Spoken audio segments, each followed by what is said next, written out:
Boa noite a todos. Vamos iniciar nossa reunião. Nesse instante, então, convido a todos os presentes para elevar o pensamento a Deus, cada um a seu modo, cada um de acordo com as suas possibilidades, buscando na conexão positiva com a espiritualidade superior, a força e a luz, a fim de que formemos nesse instante um campo de trabalho que atenda às nossas necessidades, que nos influencie para o bem, que nos fortaleça para a luta, que nos ajude a vencer momentos de dificuldades e almejar dias melhores. Que a sua energia poderosa, Jesus, se faça presente entre nós, abraçando carinhosamente cada um dos presentes, quer na condição de encarnados ou de desencarnados, possamos todos fruir das suas bênçãos de amor, de luz, de paz e de força. Abençoa a nossa casa, divino amigo, a fim de que ela continue firme nos propósitos de trazer-nos as tuas verdades. Muito obrigado, Senhor, que assim seja. De acordo com a programação estabelecida da noite, nós vamos estudar uma mensagem por demais conhecida do Evangelho de Jesus, talvez das mais conhecidas.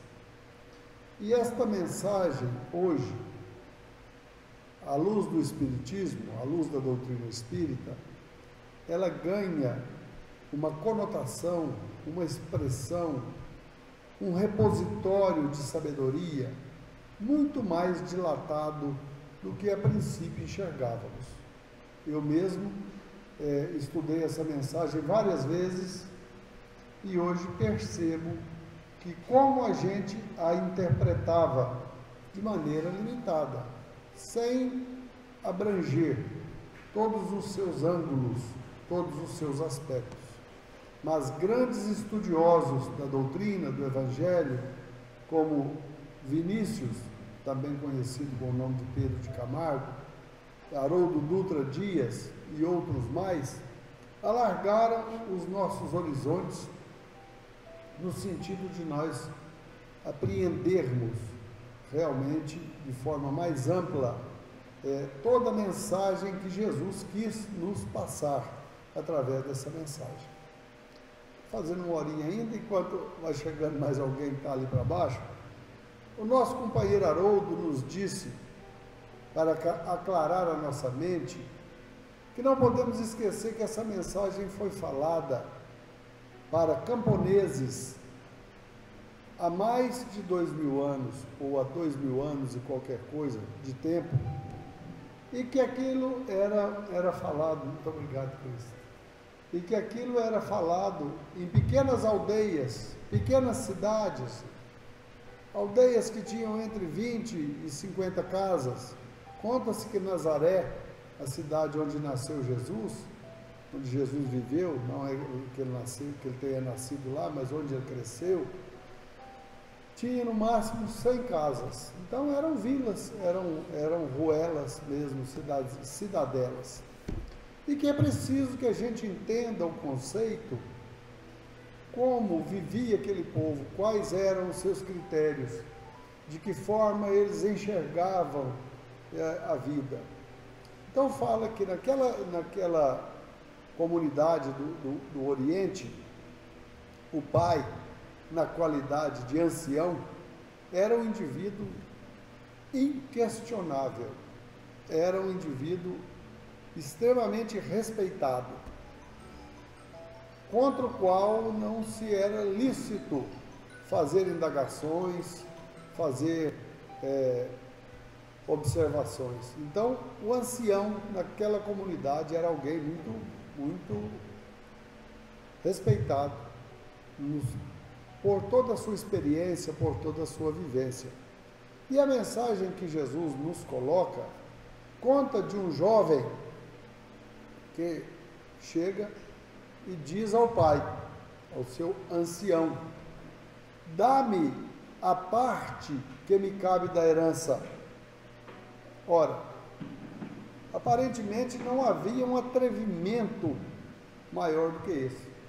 Não havia uma desonra para o pai maior do que essa. Porque a herança é alguma coisa que alguém recebe quando da ausência do genitor, dos genitores, quando da morte. Então, quando aquele filho, de forma ousada, de forma atrevida, pede ao pai que ele antecipasse a parte que lhe cabia na herança, ele estava cometendo um ato de insubordinação. E, indiretamente, ele estava querendo dizer que o pai já podia morrer, porque ele já queria pôr a mão naquilo que lhe era lícito. É bem verdade que essa mensagem vai falar de um pai muito diferente de todos os que nós temos conhecimento, né? Porque vai falar da paternidade divina.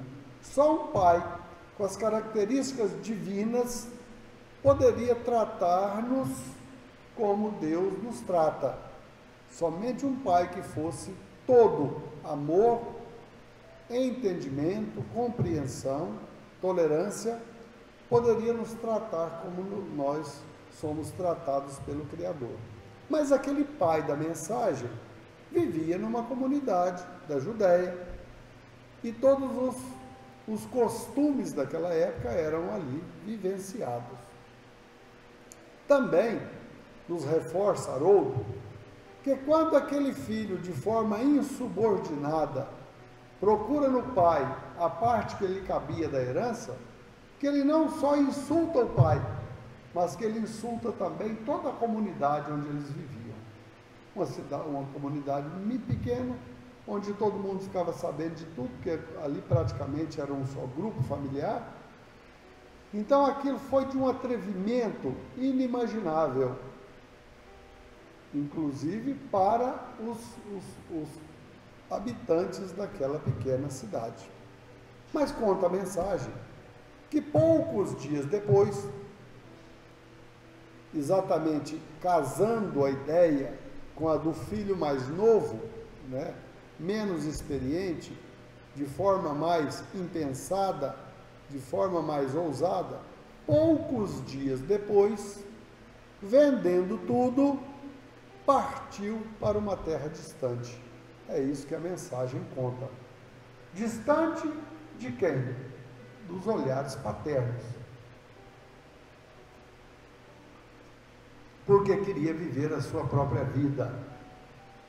Conta a mensagem que ali ele viveu desregradamente, dissolutamente, botou para quebrar.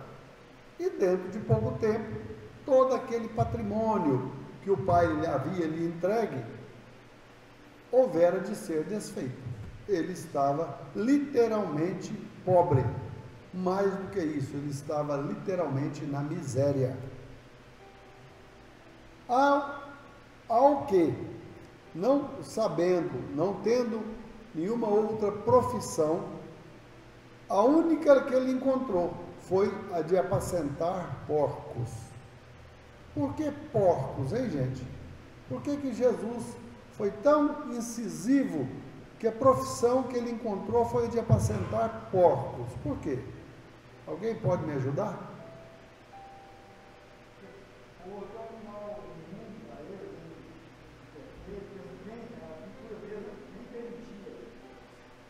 Muito bem, Elcio. Para os judeus, o porco é um animal imundo, é um animal que eles não consomem a carne, um animal terrível para o judeu.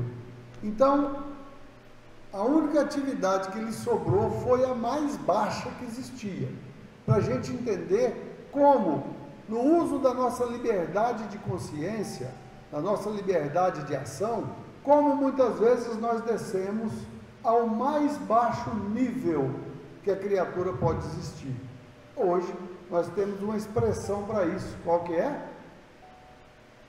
Desceu ao fundo do poço.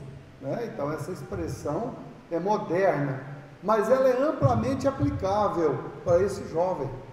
E diz a mensagem que ele tinha vontade de se alimentar com as comidas dos porcos.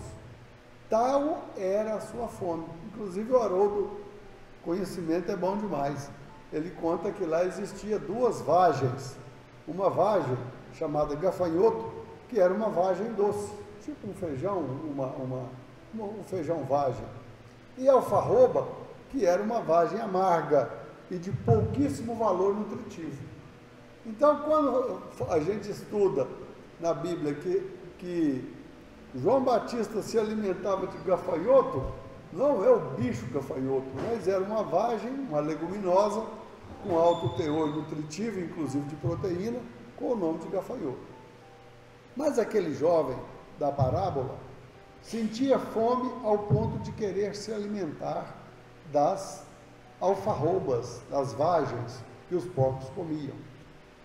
Mas ninguém lhe dava nada, diz a mensagem. Até que, nesta condição, no fundo do poço, ele refletiu: ora, quantos trabalhadores de meu pai têm abundância de pão, e eu aqui, morrendo de fome? Não, isso não está certo. Levantar-me-ei e irei até meu pai, e lhe pedirei que me receba, não como filho, mas como um dos seus trabalhadores. Olha, isso foi um pensamento, uma reflexão, uma propositura de mudança. Na nossa vida, isso tem que acontecer efetivamente. Em determinadas situações, nós precisamos elaborar um plano de mudança, um plano de alteração de atitudes, um plano para nos tirar, muitas vezes, de uma situação constrangedora, uma situação desesperadora, para uma situação melhor. Mas o seu plano, ele vinha coroado de humildade. Pedirei ao meu pai que me receba não como filho, que eu não mereço. Eu meti os pés pelas mãos, eu meti o pau em tudo que ele me deu adiantado, e eu não mereço. Mas se ele me receber como trabalhador, significa que pelo menos pão eu vou ter para minha alimentação. Então esse era o projeto, essa era a ação. E em seguida, levantando-se, dirigiu-se na direção do seu pai. Olha, aqui tem um ponto extremamente importante. Muitas vezes a gente fica no projeto de uma mudança, de uma transformação, de um arrependimento, mas não efetiva uma ação no sentido de que isso venha mudar a nossa proposta de vida. Mas ele propôs e agiu. Então conta a mensagem que, levantando-se, dirigiu-se na direção do Pai. Ora, vamos ler algumas reflexões aqui do historiador, do escritor Vinícius. O mais moço entrega-se desvairadamente aos prazeres sensuais. Consome em bastardos apetites as riquezas herdadas do pai. Empobrecido e arruinado, faminto e roto espiritual e materialmente, acaba reconhecendo-se o único culpado de tamanha desventura. Arrependido, resolve buscar a casa do pai. Então, nos dias Vinícius, o desfecho de toda a odisseia dos pecadores que passam pela terra é o retorno à casa do Pai. Então isso é de um significado impressionante para nós. Todos nós que nos afastamos da casa do Pai num dado momento, por uso da nossa liberdade de escolha, por invigilância nas nossas atuações, por imprudência nas nossas atitudes, nós vamos bater cabeça, mas retornaremos inevitavelmente à casa do Pai. Quando eu disse que, embora a mensagem estivesse sendo descrita para camponeses daquela aldeia, mas que o pai, capaz de atitudes desse nível só poderia ser o paizão lá de cima? Diz a mensagem então que, quando ainda vinha bem longe, seu pai, correndo, foi ao seu encontro. E o Haroldo chama-nos a atenção mais uma vez, que um ancião não corria. O ancião era um homem de atitudes recatadas, que ele tinha o seu passo lento, que ele era calmo nas suas atitudes, porque ostentava sabedoria. E que quando aquele homem resolve correr, significa que ele estava abrindo mão da sua posição, da sua hierarquia, da sua importância como ancião, inclusive para os aldeões que viviam junto com ele, e corre na direção do filho, compreendendo que Deus, desde o momento primeiro em que nós nos afastamos da sua casa, em que nós no uso do livre-arbítrio buscamos caminhos ímpios, desde o momento em que nós decidimos seguir, o Pai nunca, em momento algum, tirou de nós o seu olhar. Em momento algum, deixou de nos ver. Em quaisquer situação estejamos, o Pai estará sempre vigilante, atento ao momento em que nós dermos o primeiro sinal de querer voltar à casa do Pai. Então a mensagem é de uma beleza incalculável, porque o seu pai corre na sua direção, abraça-o e o beija repetidas vezes no rosto. O que significa isso, gente? Vocês sabem? O que significa esse beijo repetidamente que o pai lhe dá no rosto? Oi? Perdão, reconciliação. Meu filho, você está perdoado. Para mim, está tudo zerado. Você não me deve nada. Eu te perdoo integralmente. Segundo a crença judaica, esse beijo no rosto, ele significa isso. Significa perdão. Significa reconciliação. Então é um momento solene, porque o pai sempre esteve com o olhar nele, esperando a hora, esperando o momento em que ele desse o menor sinal de querer ajuda. E é assim conosco também. Muitas vezes, Deus aguarda o momento que nós vamos ter a possibilidade de receber ajuda, de querer ser ajudado. Então, aquele momento é um momento extremamente bonito, porque o Pai relevou todas as loucuras, todas as suas imprudências, todas as suas sandices, porque aguardava insistentemente aquele momento. Alguém quer fazer alguma pergunta, gente? Quer fazer algum comentário?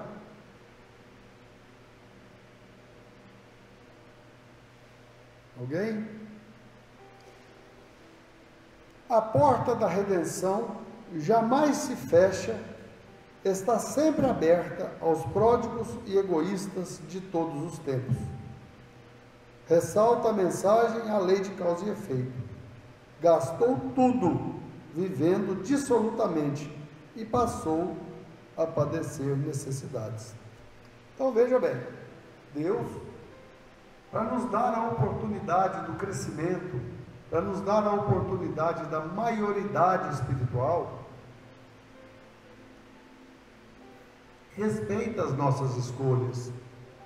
Quando Judas criou na sua intimidade o plano macabro de entregar Jesus aos judeus, na verdade, Jesus já sabia daquilo de antemão e permitiu que Judas seguisse aquele caminho, por entender que aquele caminho lhe traria também, de forma muito mais dura, de forma muito mais dolorosa, lições absolutamente importantes.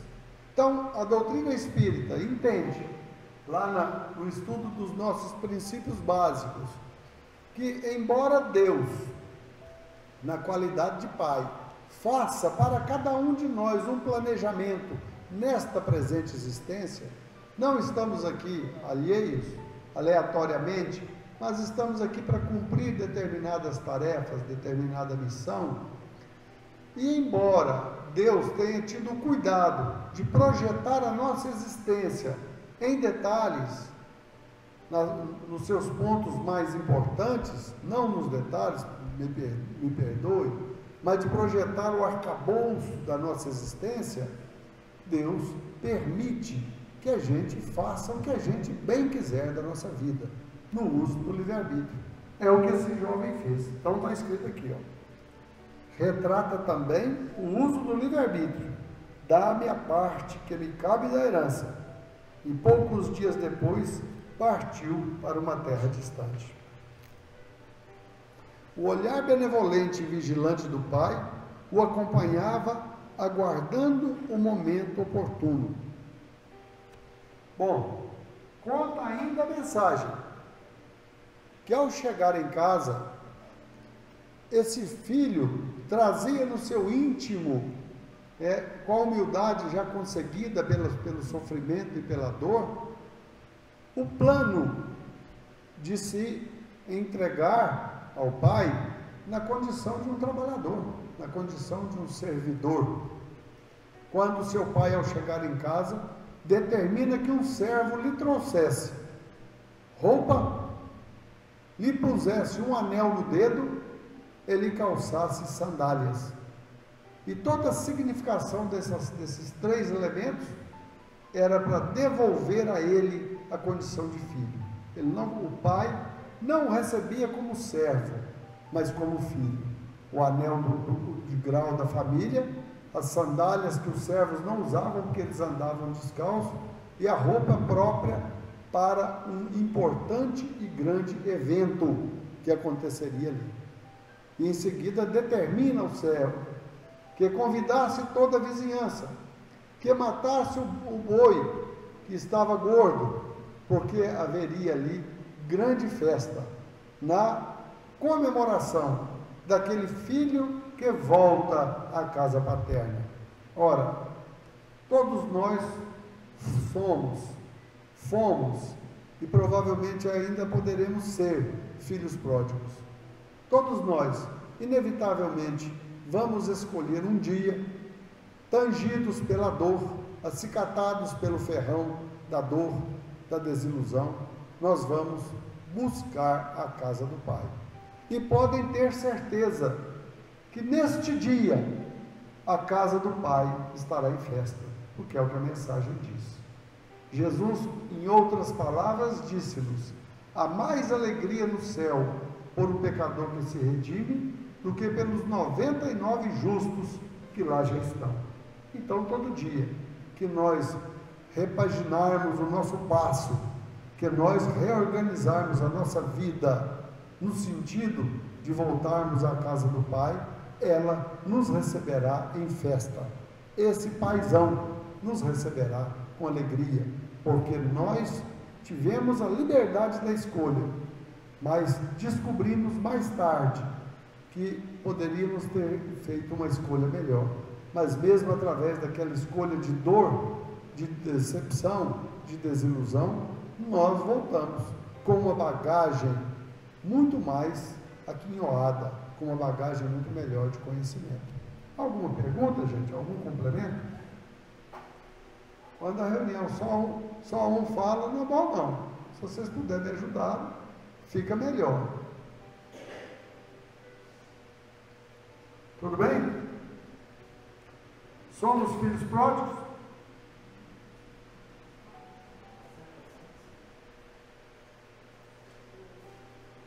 Mas a mensagem não para aí. Ela parava por aqui. Mas agora não. Agora ela ganhou uma conotação muito maior. Porque agora então nós conseguimos, porque outros estudiosos destrincharam para nós conseguimos então adentrar num conhecimento muito mais profundo, muito mais amplo dessa mensagem. Ocorre que aquele pai tinha 2 filhos, né?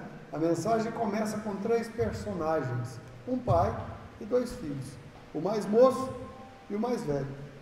Ocorre que o filho mais velho estava no campo. Estava no campo. Significa que ele estava no trabalho. Significa que ele estava na sua lida. E quando chega em casa, se surpreende com a festa. Se surpreende com a música. Se surpreende com a alegria reinante naquele ambiente. E chama um servo e fala assim: o que está acontecendo aqui? O que está acontecendo aí? Essa festa desse tamanho? Não, o seu irmão voltou e seu pai está celebrando o seu retorno.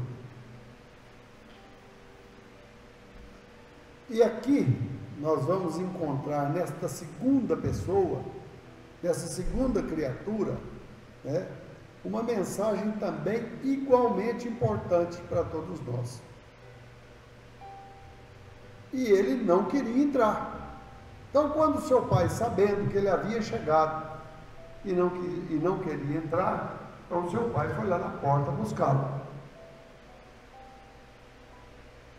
E disse: fala, mas esse teu filho, que gastou todos os seus bens na farra, na bagunça, no desregramento, e agora chega aqui, e o senhor faz uma festa dessa para ele?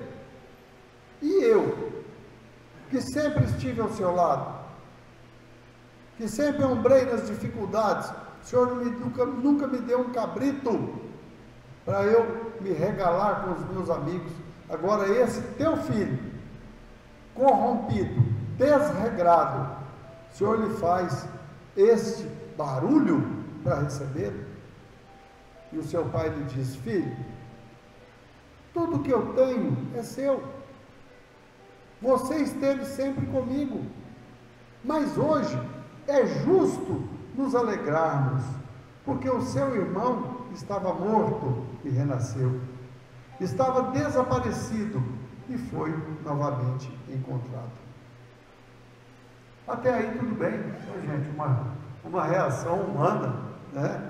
É possível que muitos de nós tivéssemos essa atitude.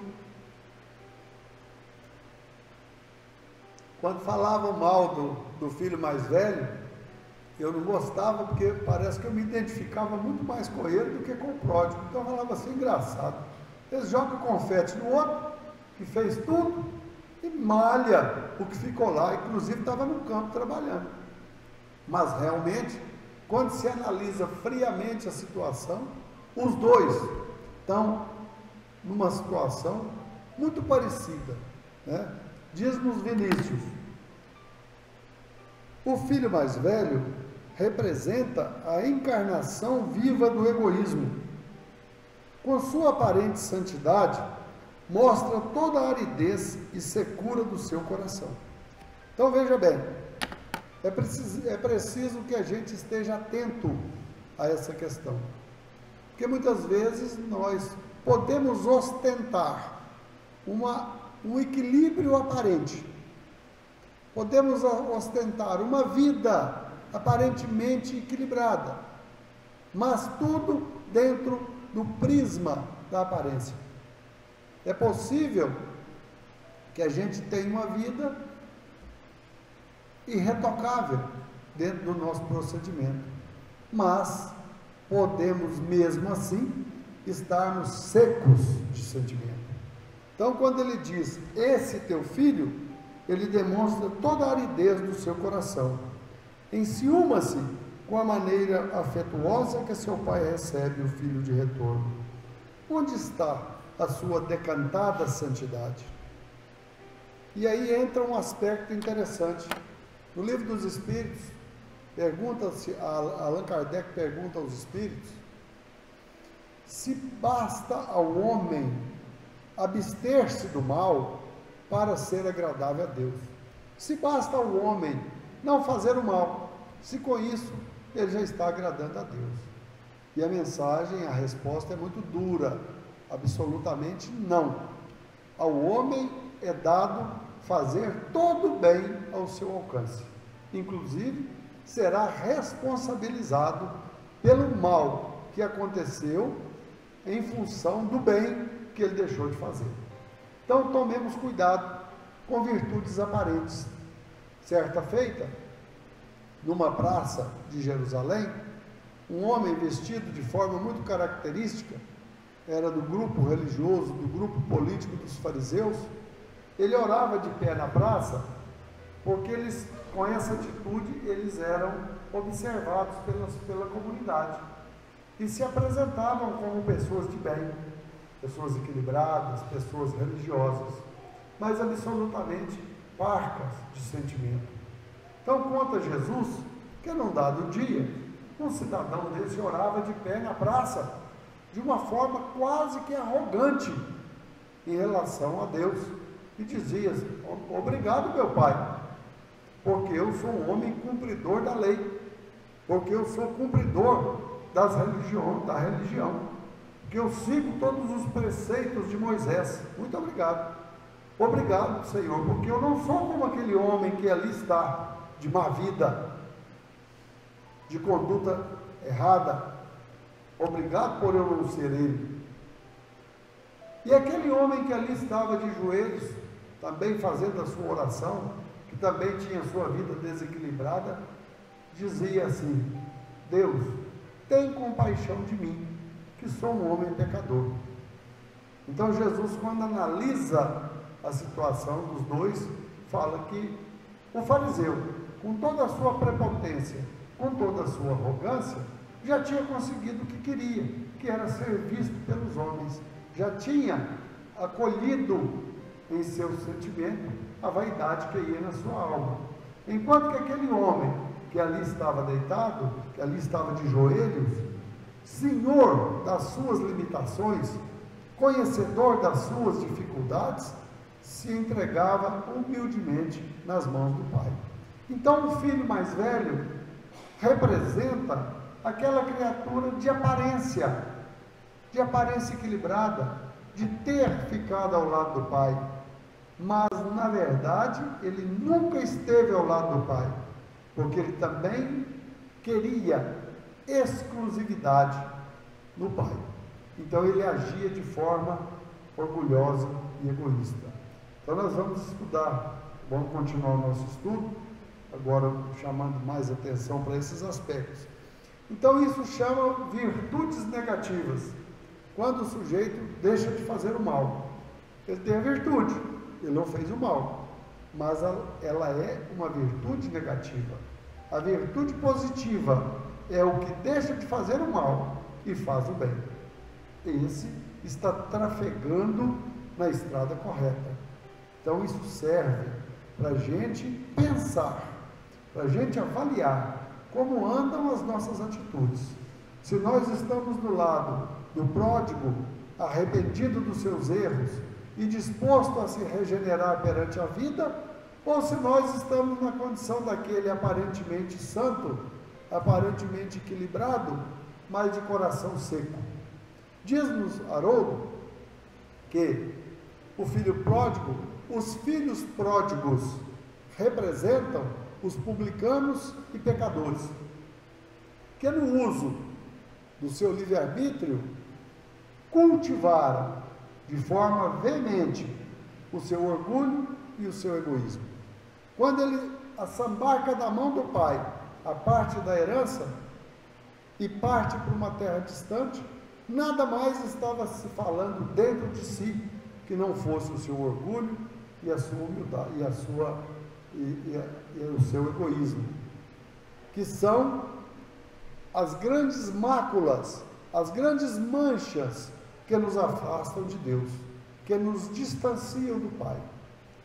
Mas que da mesma forma, o filho mais velho, também egoísta e orgulhoso, também estava distante do Pai, daquele Pai de amor. Então é muito importante que o bom aparente é o santo de fachada, incapaz de atos altruístas e generosos em prol do semelhante. Abster-se do mal pode não ter nada a ver com virtudes do coração, mas em proveito próprio. Muitas vezes você não faz o mal, mas isso não tem nada a ver com bons sentimentos. Às vezes você está procurando fama, prestígio, bom conceito, estar bem consigo próprio.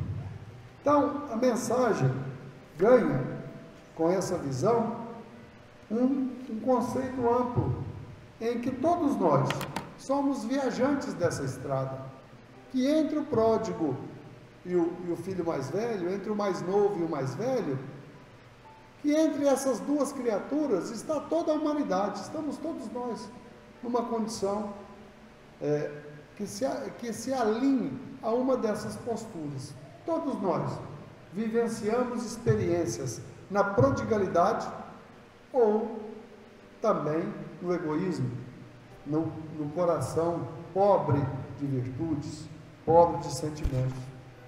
Alguma pergunta? Alguma colocação?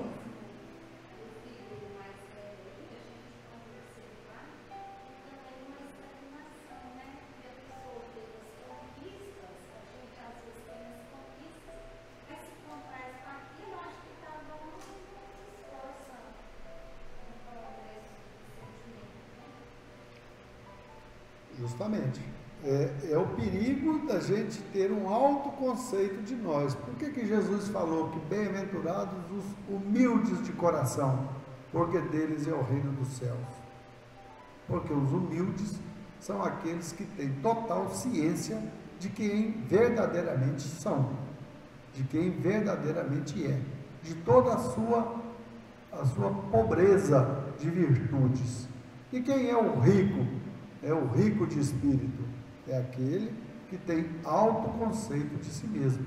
Então, muitas vezes, por não trilharmos o caminho do mal, muitas vezes a gente acha que tem um alto conceito de nós. Aqui em Bambuí vivia uma pessoa, e muito inteligente, um homem sábio, um homem já falecido, já desencarnado, mas eu tive o privilégio de conversar com ele, muitas vezes. Então ele falava que existia na comunidade e em todo lugar alguns homens que aparentemente não tinham defeitos. Eu falava assim: vocês já viram falar de homem sem defeito? Não serve para nada. Eles não têm defeito, mas também não têm qualidade. Olha onde é que esse homem aprendia a falar isso. Ele falava exatamente o que o Vinícius está falando aqui, ó. Bom de aparência. Falou assim: olha, que você precisar de alguma coisa, não procura no sem defeito, não. Eles não valem nada, eles não te servem.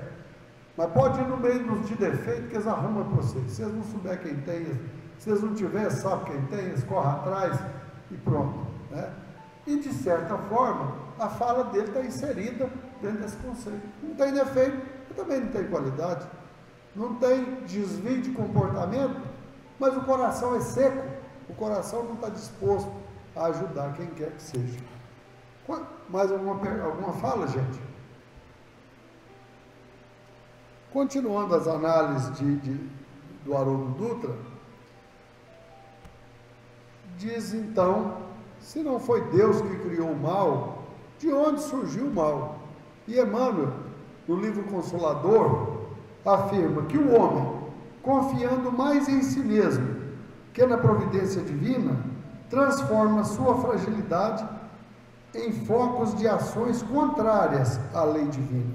Então, muitas vezes, distantes da casa do Pai, ou seja, distante da lei, distante das admoestações paternas, muitas vezes, confiando mais em si mesmo, acaba distanciando da lei e criando embaraços para si próprio. Isso é a criação do mal. Quando o jovem saiu de casa, não é só porque saiu de casa, mas porque passou a viver desregradamente. Ali, ele se distanciou da lei divina. E o Espiritismo diz-nos que quando nós nos afastamos da lei, qual é o caminho? A saga de todo o processo não é o retorno à casa do Pai? Então, quando nós distanciamos da lei, qual é o caminho?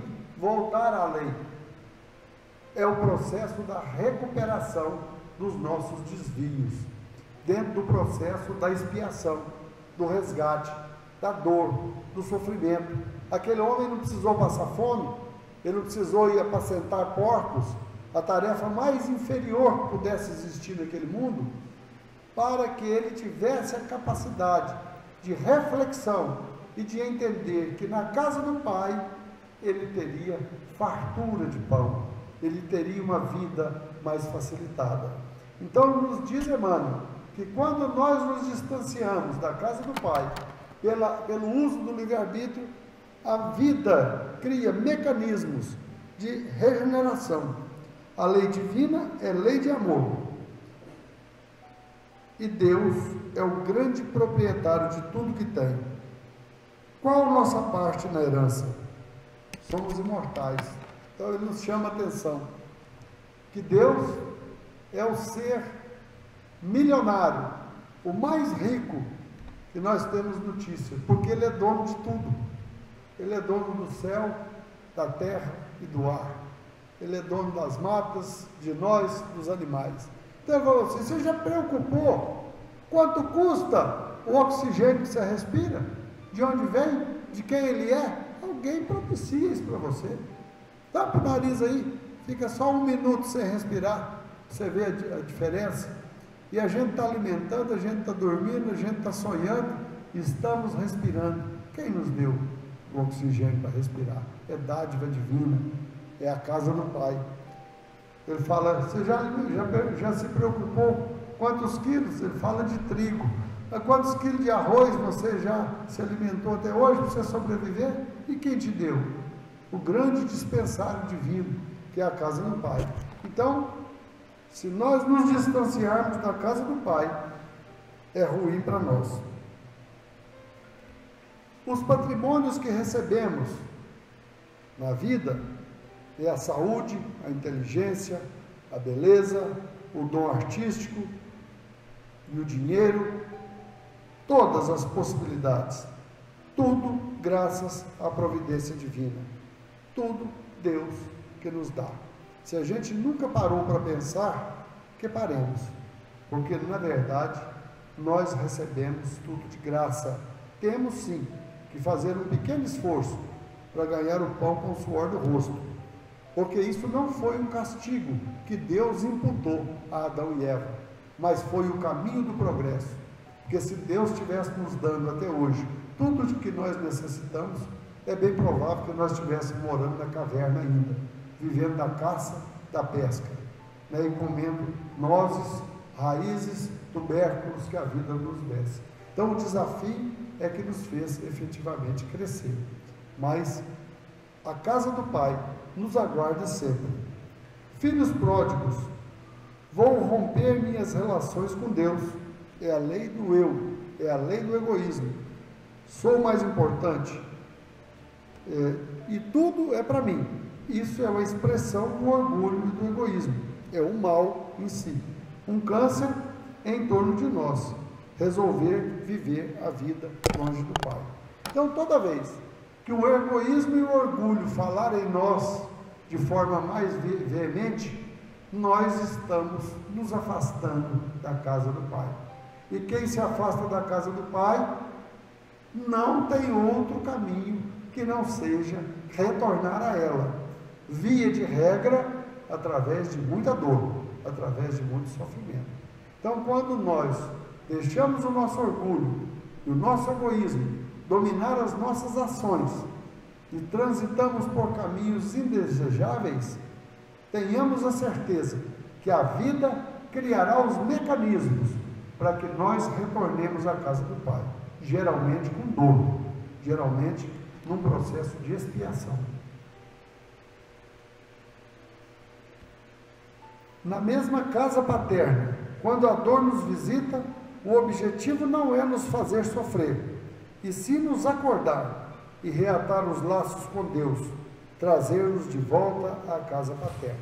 Então, Vinícius, um grande estudioso do Evangelho, fala que toda cobrança que Deus destina a nós, toda cobrança que Deus impõe a nós, ela só tem um objetivo educativo, jamais punitivo.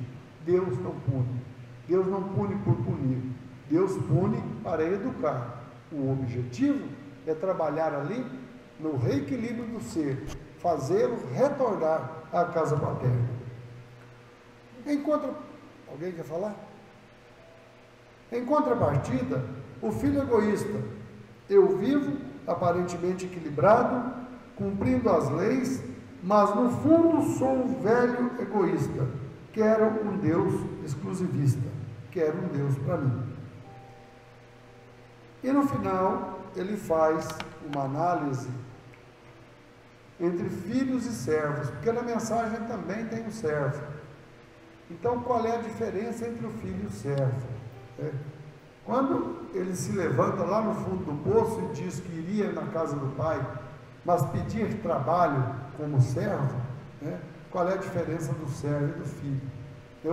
Estamos na condição de servos quando ainda trabalhamos para ganhar, quando ainda trabalhamos na troca, quando ainda trabalhamos na recompensa. Eu vou hoje na reunião, apesar do tempo estar de chuva, porque Deus vai me abençoar, e vai me livrar de um mal amanhã. Nós estamos na condição de servos, nós estamos fazendo para receber alguma coisa. É um estágio temporário de todos nós na obra de Deus, fazer o bem, mas na certeza de que nós vamos receber alguma coisa em troca. É a nossa condição de servo. Mas nós chegaremos à condição de filho. É aquele espírito que atingiu um estágio onde seus propósitos são os mesmos de Deus. Eis o maior desafio de todos nós: nos transformarmos em filhos, deixarmos de ser servos e nos transformarmos em filhos. Quando Jesus afirmou: eu e meu Pai somos um, já significava que ele tinha perdido a condição de servo há muito tempo e se transformado na condição de filho. Então, quando na condição de filhos e ligados na casa do Pai, nós teremos a nossa estrada ascensional facilitada no nosso crescimento. Alguma dúvida, gente? Alguma coisa que possa ser melhor esclarecida?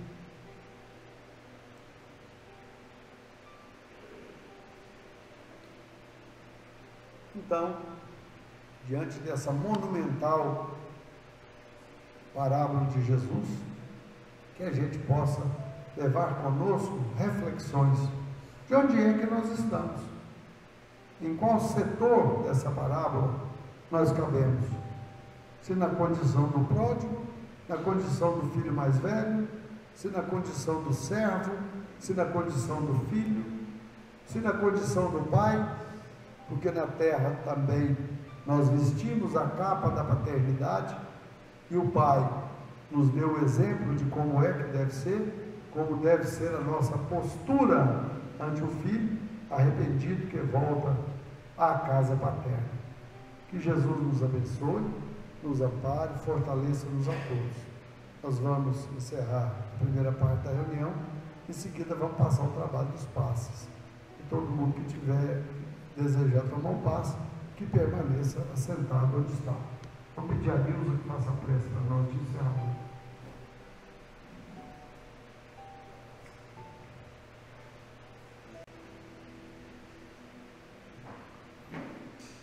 Senhor Jesus, queremos agradecer nessa noite a oportunidade de estarmos aqui reunidos, estarmos juntos hoje ouvindo Sua palavra e que possamos sair daqui melhor do que chegamos. Que não entremos aqui, que não sairemos daqui como servos, mas sim como filhos de Deus. Que Deus é amor, Ele é perdão, Ele nos entende, mas para isso temos que buscar o arrependimento, com o nosso sentimento de amor para o próximo, nós possamos sempre levar o pouco que temos para o próximo, com amor, não com desrespeito, sempre que fazer alguma coisa, fazer com gratidão, olhando sempre com amor a Deus, com o amor que Deus nos deu. Que assim seja.